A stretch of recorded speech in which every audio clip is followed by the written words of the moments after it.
Sa ngalan ng Ama, ng Anak at ng Espiritu Santo. Amen. Sumainyo ang Panginoon. At sumayo rin.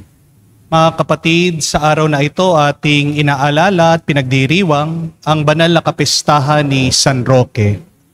Siya ang pintakasi, siya ang patron ng mga taong humihiling na mabilis na kagalingan. Dahil si San Roque din, kung siya ay nabubuhay, nakaranas siya ng isang panahon ng pandemya.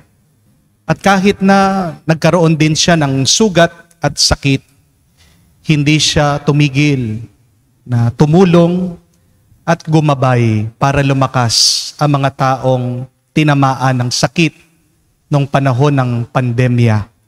Kahit na pagkatapos ng kamatayan ni San Roque, marami pa rin mga tao ang pumupunta sa kanyang libingan at lahat ng mga nagdarasal at nananalangin ay gumagaling.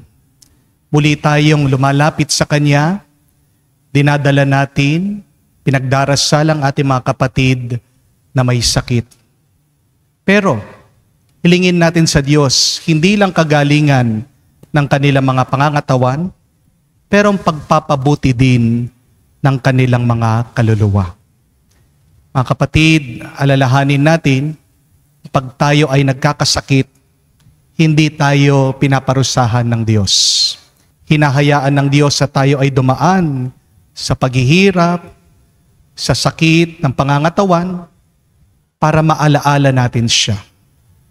Para tayo muling magpakumbaba, para malinis ang ating mga kaluluwa. Sickness is not a punishment, but sickness is a way to cleanse our bodies from viruses, from bacteria, and the sickness is also God's way in order to help us to cleanse our soul. Kaya nga, ang magandang pag-uugali, pag ikaw ay may sakit, ay magpakumbaba, manalig at palaging magpasalamat sa Diyos. Papasalamat tayo sa Diyos sa banal na misang ito. Meron tayong katuwang, isang banal na tao na nasa langit, ang walang sawang nagdadasal para sa ating lahat, para tayo ay lumakas at manumbalik sa ating paglilingkod, pagmamahal sa Diyos at sa ating kapwa. Nihiling natin sa banal na misang ito ang panalangin ni San Roque, pagpapalakas sa mga nanghihina at mabilis na kagalingan, sang mabuting kalusugan para sa lahat ng mga may sakit at mabigat na pinagdadaanan. At para tayong lahat ay makitang karapat-dapat makatanggap sa mga banal na misteryo, tayo'y magpakumbaba at hilingin natin muli ang awa at pagpapatawad ng Diyos. Inaamin ko Sa makapangyarihang Diyos, sa inyo mga kapatid, na luba akong nagkasala sa isip, sa salita, sa gawa at sa aking pagkukulang. Kaya'y sinasamo ko sa mahal na Birhen Maria, sa lahat ng mga anghel at mga banal, at sa inyo mga kapatid, na ako'y ipanalangin sa Panginoong ating Diyos. kaawaan tayo ng makapangyarihang Diyos, patawarin tayo sa ating mga kasalanan, at patnubayan tayo sa buhay na walang hanggan. Amen.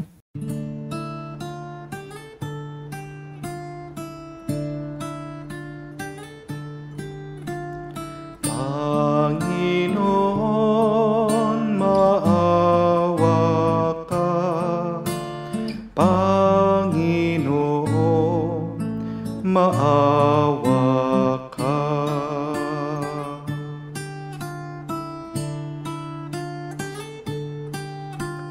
Kristo, maawa ka. Kristo, maawa ka sa amin. Panginoon, maawa ka. Panginoon, maawa ka. Manalangin tayo. Ama naming makapangyarihan, ang pagkauliran at pag-ampon ng mga banal ay inilaan mo para ang kahinaan namin huwag humadlang. Sa pagtahak sa landas ng kaligtasan, ipagkaloob mong kaming nagpaparangal sa pagsilang ni San Roque sa kalangitan ay makadulog sa iyo sa pagtulunton namin sa kanyang pinagdadaanan. Sa pamamagitan ni Jesucristo kasama ng Espiritu Santo, magpa sa walang hanggan. Amen. Pagbasa mula sa aklat ni Propeta Ezekiel. Sinabi sa akin ng Panginoon, Tao, ipamukha mo sa Jerusalem ang kanyang kasuklam-suklam na gawain.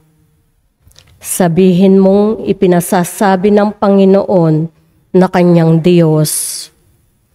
Ikaw ay mula sa Kanaan. Amoreo ang iyong ama at Heteya ang iyong ina. Nang ikaw ay isilang, hindi ka pinutulan ng pusod, ni pinaliguan, ni kinuskos ng asin, ni binalot ng lampin. Walang nag-ukol ng panahon upang gawin ito ang isa man sa mga bagay na dapat gawin. Wala man lamang naawa sa iyo, basta ka na lamang inalapag sa lupa nang ikaw ay isilang. Nadaanan kitang kakawag-kawag sa sarili mong dugo.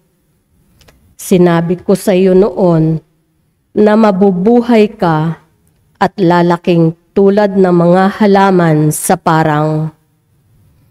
Lumaki ka nga at naging dalaga. Maganda ang iyong dibdib, mahaba ang iyong buhok, ngunit ikaw ay hubad. Nang madaanan kita uli, nakita kong ikaw ay ganap ng dalaga at ibinalabal ko sa iyo ang aking kasuotan upang matakpan ang iyong kahubaran. Nangako ako sa iyo ng buong katapatan, nakipagtipan ako sa iyo at ikaw ay naging akin. Pinaliguan kita, nilinis ko ang dugo mo sa katawan at pinahiran kita ng langis. Dinamtan kita ng may magagandang burda at sinuotan ng sandalyas na balat. Binalot kita ng pinong lino at damit na seda. Sinuotan kita ng pulseras sa magkabilang braso at binigyan ng kwintas. Binigyan din kita ng hikaw sa ilong at tainga. Pinutungan kita ng isang magandang korona.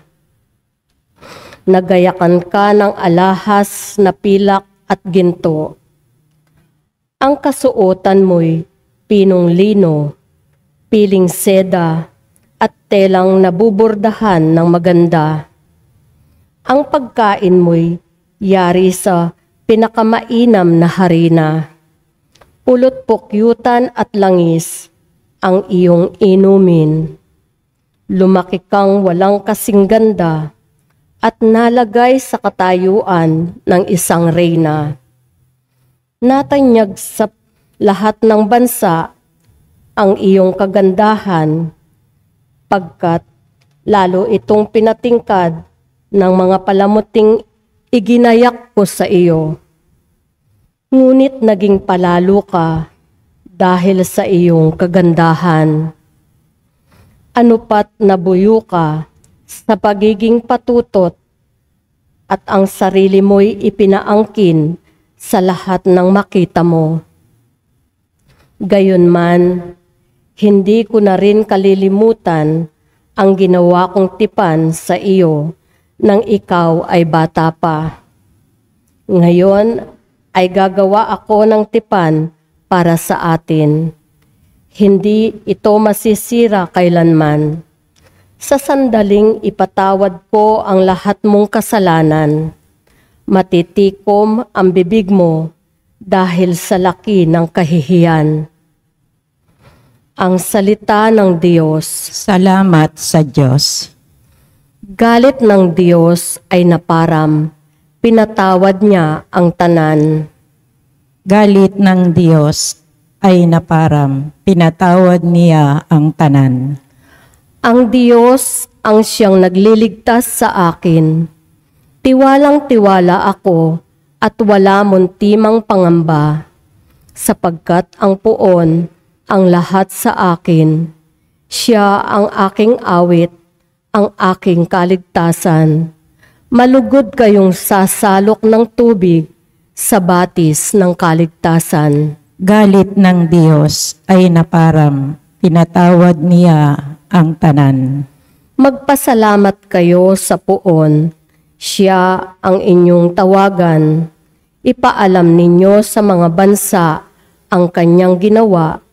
Ipahayag ninyo ang kadakilaan ng kanyang pangalan. Galit ng Diyos ay naparam. Pinatawad niya ang tanan. Umawit kayo ng papuri sa puon, sapagkat kahanga-hanga ang kanyang mga ginawa. Ipahayag ninyo ito sa buong daigdig. Mga anak ng Siyon, umawit kayo ng buong galak, sapagkat nasa piling ninyo ang dakila at ang banal ng Israel. Galit ng Diyos ay naparam. Pinatawad niya ang tanan.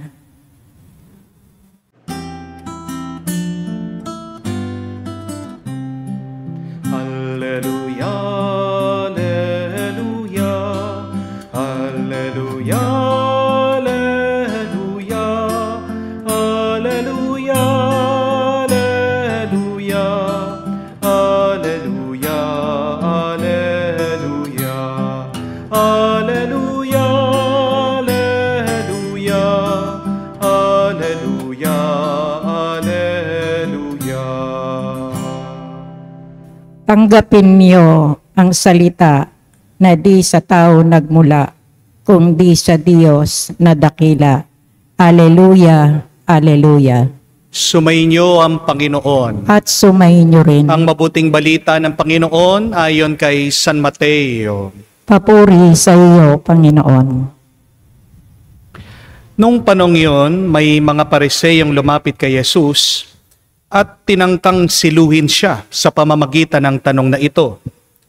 Na ayon ba sa kautusan na hiwalayan ng lalaki ang kanyang asawa sa kahit anong kadahilanan?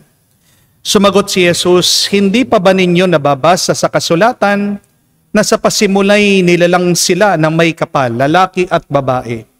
At sinabi, dahil dito iiwan ng lalaki ang kanyang ama at ina at magsasama sila ng kanyang asawa at sila'y magiging isa.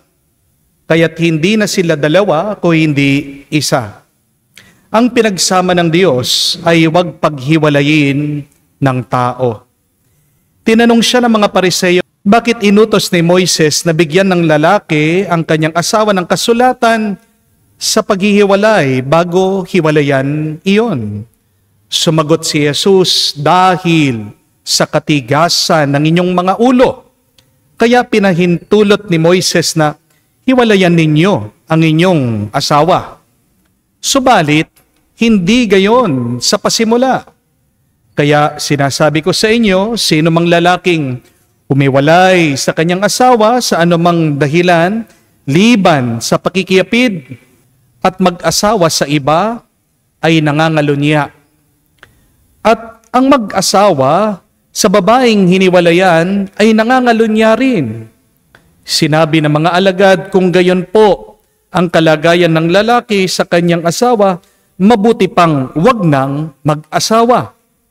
Sumagot si Jesus, hindi lahat ay makakatanggap ng simulaing yan, kundi yaon lamang pinagkalooban ng Diyos, sapagkat may iba't ibang dahilan kung bakit may mga lalaking hindi makapag-asawa.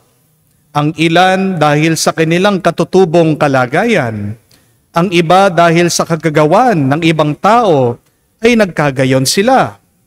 Mayroon naman hindi nag-aasawa alang-alang sa ikaunlad ng paghahari ng Diyos. Ang makakatanggap ng simulaing ito ay tumanggap nito. Mga kapatid, ang mabuting balita ng ating kaligtasan. Pinupuri ka namin, Panginoong Jesucristo. Magandang araw po muli sa inyong lahat. Ang dasal at dalangin ko po na kayong lahat ay healthy at mabuti ang inyong kalagayan. At extra pa, na sana kayo ay masaya. Are you healthy? Are you good? Are you happy? Kung nagkukulang po kayo sa mga bagay na ito sa inyong buhay, ipagdasal niyo po dito sa ating banal na misa. At maniwala kayo, anuman ang ating hilingin sa ngalan ng ating Panginoong Hesukristo, kung tapat naman talaga tayong naniniwala, sumusunod sa Kanya, umiiwas sa pagkakasala, ipagkakaloob sa atin ng Diyos ang Kanyang grasya, ang Kanyang pagpapala, hindi sakto, kung hindi sobra-sobra pa. Amen? May isang matalinong abogado po, isang araw naglalakad daw siya sa daan. May nakita po siyang karatula, isang sign. Ano ang sabi? Miracle Doctor. Kayang pagalingin lahat ng sakit. Bayad 500 pesos.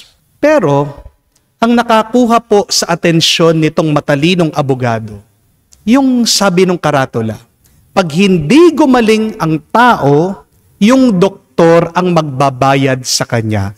Alam niyo po kung magkano yung bayad ng doktor? 1,000 pesos. Doble dun sa ibabayad ng pasyente. Itong abogado, gustong makalamang dito sa doktor. Anong ginawa? Pumasok. Nagpanggap itong abogado na siya'y merong sakit. At sabi niya, Dok, hindi po ako makalasa. Nawala yung aking panlasa. Magagamot niyo po ba ako? Ito pong doktor sabi, ay, madali lang yan. Tinawag po ng doktor yung nurse niya, sabi, Nurse, kunin mo nga yung bottle number 5. Tong nurse, kinuha po yung bote. At sabi po ng doktor, lumapit ka. Ipapatak ko itong gamot sa dila mo. Nung pagkapatak po sa dila nitong abogado, nung gamot, alam niyo po, sabi ng doktor, aba dok, gasolina to ah. Sabi, oh, tingnan mo na. Nakakalasa ka na. Oh, 500 pesos, sabi po ng doktor. Naisahan itong abogado. Pero ayaw po niya magpatalo dito sa doktor. Sabi niya, quack doktor ito. Hindi naman talaga tunay na doktor. Bumalik po itong abogado. Sabi niya, Dok, tulungan mo ko. Hindi ko maalala ang mga bagay-bagay. Meron akong amnesia. Ano ba yung gamot na pwede mong itulong sa akin? Hindi ko na maalala kung ano yung ginawa ko kahapon. Tulungan niyo po ako. Sabi po ng doktor, madali lang yan. Nurse, kunin mo yung bottle number 5. Nabigla po yung abogado. Sabi niya, aba dok, gasolina yan ah. O, tingnan mo na, naalala mo, no? Yung palang bottle number 5, gasolina. O, bigyan mo ako ng 500 pesos. Sabi po ng doktor. Galit na po itong abogado. Sabi, naka 1,000 na. Dapat mababawi ko yung aking binayad. Sigurado, hindi na ako maloloko nitong doktor. Kaya bumalik po itong abogado. Nakasuot po ng shades. Sabi, Dok, hindi ko ba malaman? Hindi na ako makakita. Ano bang magagawa mo para makakita muli ako? Parang nabulag ako. Dok, tulungan mo ako. Dito naman po ang doktor. Nabigo na. Inamin niya dito sa abogado, sabi, pasensya na po, hindi ko kayang gamutin yung inyong sakit. Ito po yung 1,000 pesos binigay sa kanya. Pero pagkatanggap po ng pera, nakita po ng abogado, 100 pesos lang yung binigay sa kanya. Sabi, aba Dok, niloloko mo yata ako. Nasaan yung 1,000 pesos? 100 lang ito. Aba, milagro! Sabi po ng doktor, nakakakita ka na. O tingnan mo na. O 500 pesos. Sino po ang natalo? Mga kapatid, tandaan niyo po ito. Magkaiba ang gumaling sa bumuti. We have to understand that there is a difference between healing and getting well. Hindi po lahat ng mga gumagaling ay bumubuti. At minsan, mabuti ka nga, may sakit ka, hindi ka gumagaling. Ano po bang pagkakaiba nitong dalawa? What is the difference between healing and getting well? Tandaan niyo po ito. Ang paggaling ay pagbabago ng ating nararamdaman. Pagbabago ng ating kalusugan. Mula sa sakit, gumiginhawa ang iyong nararamdaman. Habang ang bumubuti naman ay pagbabago ng ugali ng tao. Mula sa pagiging salbahe, nagiging matino at mabuti ang pagkatao mo. Ang dasal at dalangin nawa natin sa buhay ay hindi lang po tayo sana gumaling at maging malusog sa ating pangangatawan. Pero, harinawa, sana parati tayong maging mabuti sa ating pag-uugali, sa ating pagtrato sa ibang tao, sa ating pagsunod sa Diyos. I know it is very important for all of us to be healthy and to be healed from our sickness. Wala naman pong tao ang nag-i-enjoy pag siya ay may sakit. Hindi po ba? Pero, naway bigyan din natin ng halaga ang pagiging mabuti ng ating pagkatao. Let us focus, let us give importance in being good and well. The question is, why? Why is it important for us also to become good and well? Because when you are well and good, you can heal and you can help others. Hindi ibig sabihin pag malusog ka, pag malakas ka, ay matutulungan mo na ang iba. Minsan, napakarami dyan, napakalakas nila. Pero kung sino pa yung walang sakit, sila pa yung makasarili. Sila pa yung nakakasakit sa ibang tao. Tandaan niyo po ito. Sino ang makakatulong para gumaling ang iba? Walang iba kung hindi ang taong mabuti at nagmamahal. Hindi mapapagaling ng taong masama ang ibang tao. Amen? Tandaan niyo po, God is our great healer. Jesus is our divine doctor. Bakit nakakapagpagaling ang Diyos? Hindi lang dahil siya'y makapangyarihan, pero nakakapagpagaling ang Diyos dahil mabuti siya, dahil puno siya ng awa at pagmamahal. Si San Roque ay nakapagpagaling ng napakaraming tao nung pong buhay siya. At kahit na nung namatay na siya, pinupuntahan pa rin po yung kanyang puntod at yung mga nananalangin nakakatanggap po ng milagro ng pagpapagaling sa kanilang mga katawan. Napakarami po ang nakatanggap ng milagro. Lumusog sila, gumaling sila, at naging mabuti sila. My dear friends, the key to healing and health is holiness. Remember that. Try to be holy. Then you will be healed and healthy. Try to be holy. You can also help others to be healed and healthy. Ano po sa English? Ang taong may sakit kapag ito po ay nasa hospital. Di ba? Ang tawag po natin sa kanila ay patients. Patients. Tingnan niyo po yun. Bakit ang dami-dami po ng salita na pwede nating gamitin para sa taong nagpapagaling sa hospital. Pwede mo siyang tawagin na customer, kliyente, pero napakaganda ng napili nating salita para sa taong nagpapagaling. Patience. Ibig po sabihin, kailangan ng pasensya.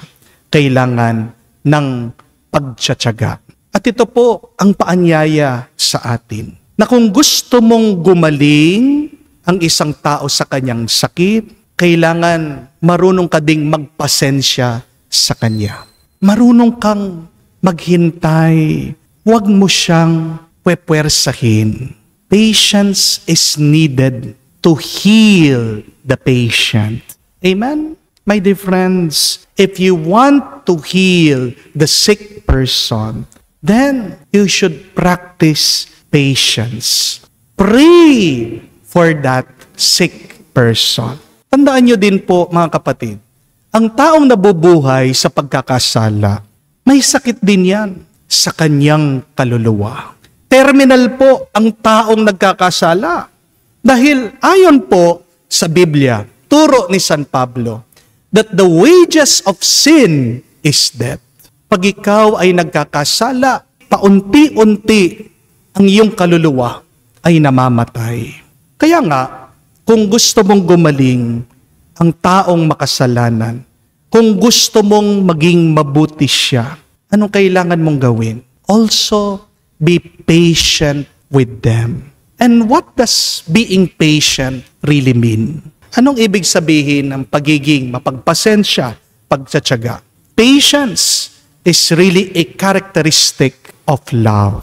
Kung hindi ka nagmamahal, hindi ka makakapagpasensya. Kung ikaw ay nagpapasensya, ibig sabihin, puno ka ng pagmamahal. Remember that love cures all. Amen? Ang nakakapagpagaling, ang nakakapagpabuti ng lahat ay pagmamahal. Ang tanong, sino po ang mga kakilala nyo ngayon ang may sakit sa kanilang pangangatawan? Maaring dadialysis ang tatay mo, maaring may cancer ang nanay mo, maaring may asthma ang anak mo, maaring ikaw meron kang arthritis o gout, sumusumpong, hindi ka makalakad, maaaring may sakit ka sa puso, ikaw ay nahihilo, kung ano man po ang sakit na pinagdadaanan nyo o nararamdaman ng ibang tao. Pray for more patience. Ask for the grace of love from God. And patience and love will heal your sickness and the illness of others. Sino po ang mga kakilala nyo naman na may sakit sa kanilang kaluluwa? Sino po yung mga taong nakasakit sa inyo? Maaaring yung asawa mong loko-loko, yung misis mo na napakataas ng kanyang pride, kahit na nagsorry ka na, ayaw pa rin niyang tanggapin, hindi ka kinikibuan. Maaaring yung anak mo na matigas ang ulo, na nagre-rebelde at lumalaban sa iyo. Maaaring yung iyong kapatid na sakim, na gusto niya lahat ng lupa, lahat ng pera ay sa kanya lang. O baka naman yung iyong biyenan na palaging naiinggit at nagseselos. Kung sino man po yung tao na kakilala mo na may sakit sa kanilang kaluluwa o nakakasakit sa iba, also pray for more patience. Ask for the grace of love. Pagdasal mo din ng mga taong yan, maramdaman nila ang awa at pagmamahal ng Diyos. Dahil ang pagmamahal lang ang makakapagbago sa mga taong may sakit sa kanilang mga kaluluwa. My dear friends, healing and holiness is a process. Kailangan nating maunawaan yan. Wala pong mabilisan, agad-agad na paraan para maghilom, para gumaling. Kaya nga, kailangan natin ang pagtsatsaga at pagpapasensya. Amen? Pero, huwag po tayong mag-alala dahil kung nananalig ka sa Diyos, walang imposible. Imposibleng gumaling sa sakit, Pag ang Diyos siyang nagpagaling, mawawala yan. Imposibleng magbago ang ugali ng isang tao pag ang Diyos ang nakapukaw, nakahawak sa puso, sa loobin ng taong yan. Magbabago at magbabago siya. Amen? Magpatuloy lang po tayong manalangin. Magpatuloy po tayong manalig sa Diyos. At lumapit tayo kay San Roque. Si San Roque ang naging daan ng kagalingan at pagbabago ng napakaraming tao. Naway, tulungan niya din tayo ngayon. Tulungan, gumaling at magbago ang mga taong pinagdarasal natin. Sabihin natin, San Roque, ipanalangin mo kami, gabayan mo kami, ngayon at magpakailanman. Amen. Nakikilahok sa paglikha ng Diyos ng bagong buhay, ang mga asawa at may bahay. Ialay natin ang ating mga panalangin ngayon para sa mga magulang at mga anak. Ating sabihin, Panginoon, dinggin mo kami. Panginoon, dinggin mo kami. Ang simbahan naway, tunay na may turo sa kanyang mga miyembro ang totoong dangal ng kasal at tulungan ang mga mag-asawa na manatiling magkasama sa banal nilang buhay may asawa.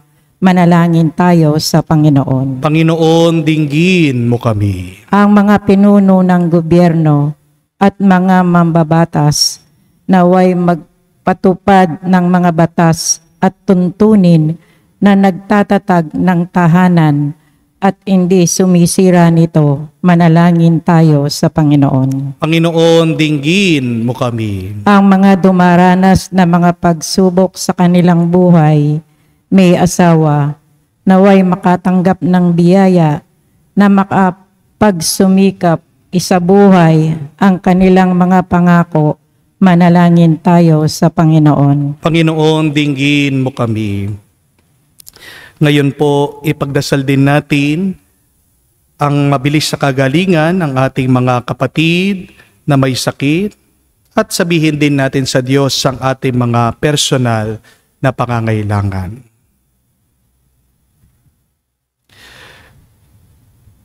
Diyos ng pag-ibig, nilikha mo kaming lalaki at babae upang ipagpatuloy ang iyong gawaing lumikha. Ang pagmamahal namin sa isa't isa naway sumalamin sa iyong pananahan sa aming buhay. Hinihiling namin to sa pamagitan ni Kristo aming Panginoon. Amen.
Manalangin kayo mga kapatid, parang ating mga paghahain ay kalugdan ng Diyos amang makapangyarihan.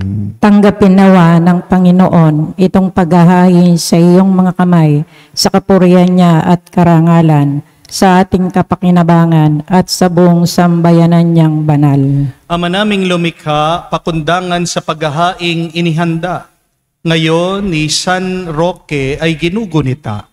Pagkalooban mo kami ng pagpapala ng kapayapaan at kaisahan sa pamamagitan ni Jesucristo kasama ng Espiritu Santo, magpa sa walang hanggan. Amen. Sumainyo ang Panginoon. At sumainyo rin. Itaas sa Diyos sa inyong mga puso at diwa. Tinaas na namin sa Panginoon. Pasalamatan natin ang Panginoong ating Diyos. Marapat na siya ay pasalamatan.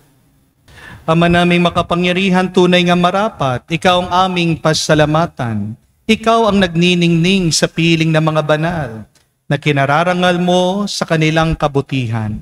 Binibigay mo silang huwaran namin araw-araw at katuwang sa pagsamba sa iyong kamahalan. Sa pamamagitan ng anak mong si Jesucristo, kami naliligid ng mga banal na tao. Sila'y mga saksi na ang pananalig sa iyo ay magaganap namin sa ikararangal mo. Kaya kaisa ng mga anghel na nagsisiawit ng papuri sa iyo, nang walang humpay sa kalangitan, kami nagbubunyi sa iyong kadakilaan.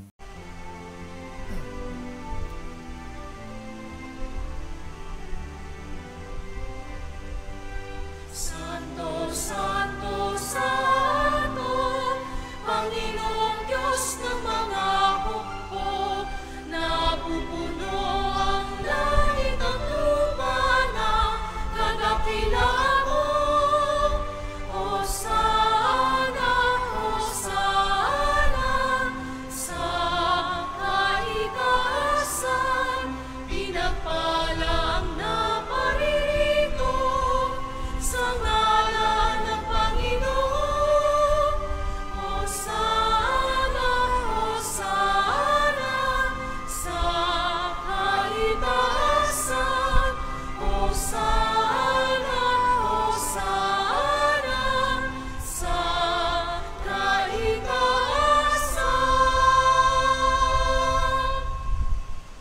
Ama naming banal, ikaw ang bukal ng tanang kabanalan. Kaya't sa pamagitan ng iyong Espiritu, gawin mong banal ang mga kaloob na ito, upang para sa amin maging katawan at dugo ng aming Panginoong Hesukristo. Bago niya pinagtiis ang kusang loob na maging handog, hinawakan niyang tinapay, pinasalamatan kanya. Pinaghati-hati niya iyon, inabot sa kanya malagad at sinabi, "Tanggapin ninyong lahat ito at kanin. Ito ang aking katawan, na ihahandog para sa inyo."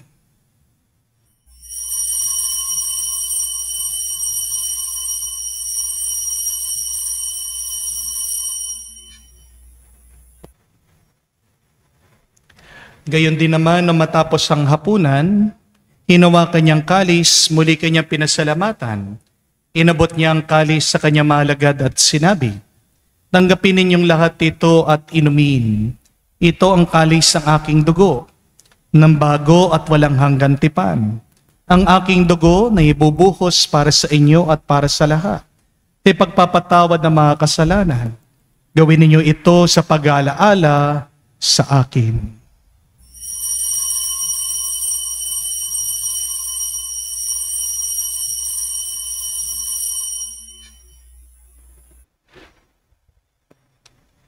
Ang misteryo ng pananampalataya. Aming ipinahayag na namatay ang iyong anak, nabuhay bilang Mesiyas at magbabalik sa wakas para mahayag sa lahat. Ama, ginagawa namin ngayon ang pag-alaala sa pagkamatay, muling pagkabuhay ng iyong anak. Kaya tinialay namin sa iyo ang tinapay na nagbibigay buhay at ang kalis na nagkakalob ng kaligtasan. Kami nagpapasalamat dahil kami iyong minarapat na tumayo sa harap mo para maglingkod sa iyo. Sinasamo namin kami magsalo-salo sa katawan at dugo ni Kristo ay mabuklod sa pagkakaisa sa pamamagitan ng Espiritu Santo. Ama, lingapin mong yung simbahan, laganap sa buong daigdig. Puspusin mo kami sa pag-ibig. Kaysa ni Francesco ang aming Papa, Florentino aming Arsobispo, at ng Tanang Kaparian. Alalahanin mo rin ang aming mga kapatid na nahimlay at may pag-asang muling mabubuhay. Gayon din lahat ng mga pumanaw, kawan mo't sila't patuloyin sa iyong kaliwanagan. Kawan mo't pagindapating kaming lahat na makasalo sa iyong buhay na walang wakas. Kaisa na mahal na Birhen Maria, Ina ng Diyos, kaisa ng mga apostol at lahat ng mga banal, na namuhay dito sa daigdig na kalugod-lugod sa iyo. May pagdiwang nawa namin ang pagpupuri sa ikararangal mo sa pamamagitan ng iyong anak, aming Panginoong Heso Kristo. Sa pamamagitan ni Kristo, kasama niya at sa Kanya, ang lahat ng parangal at papuri ay sa iyo, Diyos Ama, makapangyarihan, kasama ng Espiritu Santo, magpasawalang hanggan. Amen, Amen, Amen. Sa nakakagaling na utos at turo ni Jesus sa Panginoon natin at Diyos, ipahayag natin ng lakas loob.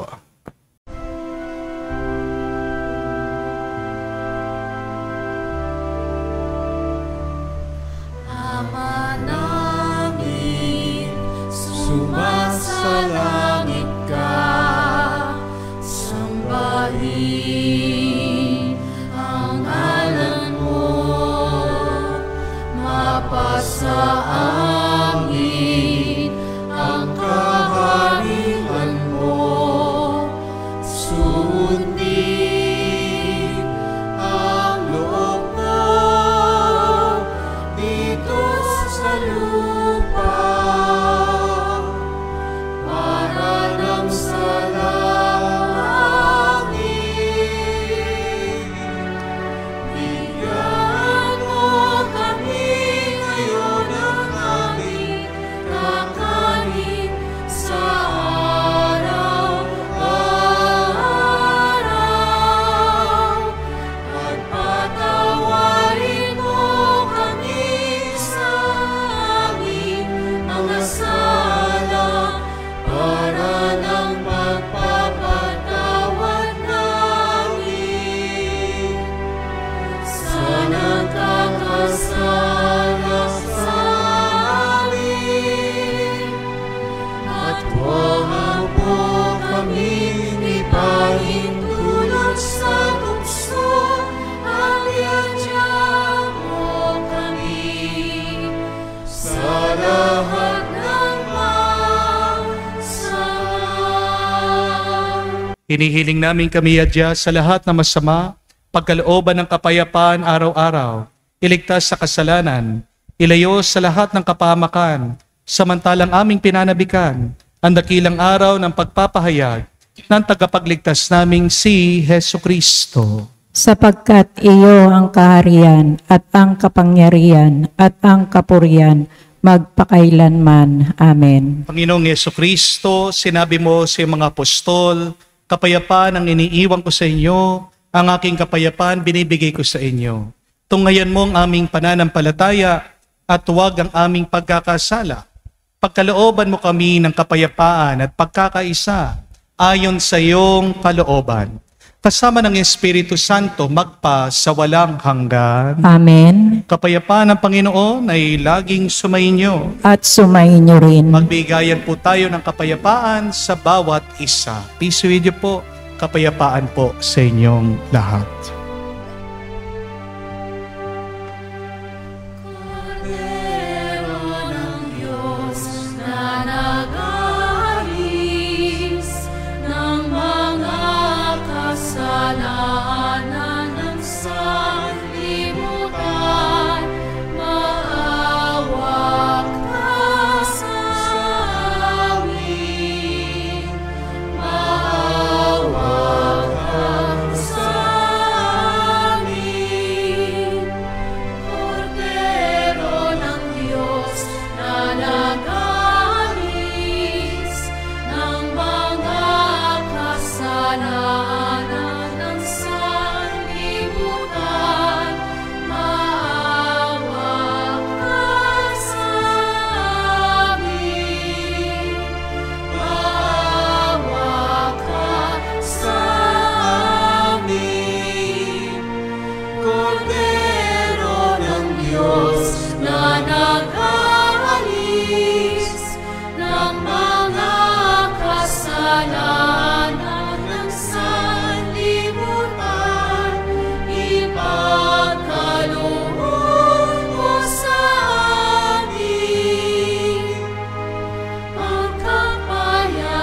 Mga kapatid, naririto ang ating Panginoong Jesucristo, ang Kordero ng Diyos, ang nag-aalis sa mga kasalanan ng sanlibutan. Mapalad tayong lumalapit sa piging ng Kordero. Panginoon, hindi ako karapat-dapat na magpatuloy sa iyo, ngunit sa isang salita mo lamang ay gagaling na ako.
Manalangin tayo. Ama naming mapagmahal, ang aming pakikinabang ngayong ginugunita si San Roque ay mapagbanal nawa sa aming kalooban upang kami pagindapating makasalo sa iyong sariling buhay. Sa pamamagitan ni Jesucristo kasama ng Espiritu Santo, magpa sa walang hanggan. Amen. Ano ang tawag niyo sa taong may sakit na nagpapagaling sa hospital? Patient sa English. May dahilan bakit ang tawag natin sa nagpapagaling ay patient. Dahil para gumaling ang tao, kailangan niyang magtiyaga, magpasensya. Para mapagaling din natin ang taong may sakit, huwag natin siyang pepwersahin. Kailangan tayo ding maging patient sa kanila. Mga kapatid, ang tao ding nabubuhay sa pagkakasala. Patient din yan. May sakit din siya sa kanyang kaluluwa. Kaya nga, tratuhin niyo na isa siyang pasyente. Be patient also with them. And how to be more patient? Be loving. Because patience is a characteristic of love. Kung tayo ay nagkukulang, nahihirapan na magpasensya, kung tayo ay nagkukulang, nahihirapan na magmahal sa mga taong may sakit, sa mga taong nagkakasala, kasi mahirap nag-aalaga na may sakit. Di po ba? Mahirap din po na nabubuhay kasama ang isang taong nagkakasala, makasarili, walang ibang iniisip kundi ang kanilang sarili. Kung tayo man ay nauubusan na ng pasensya at pagmamahal, lumapit tayo at magdasal kay San Roque. Si San Roque, isa siyang tao na punong-puno ng pasensya. Dahil nung panahon niya, kahit na wala siyang pera, tumulong siya sa mga mahihirap at may sakit.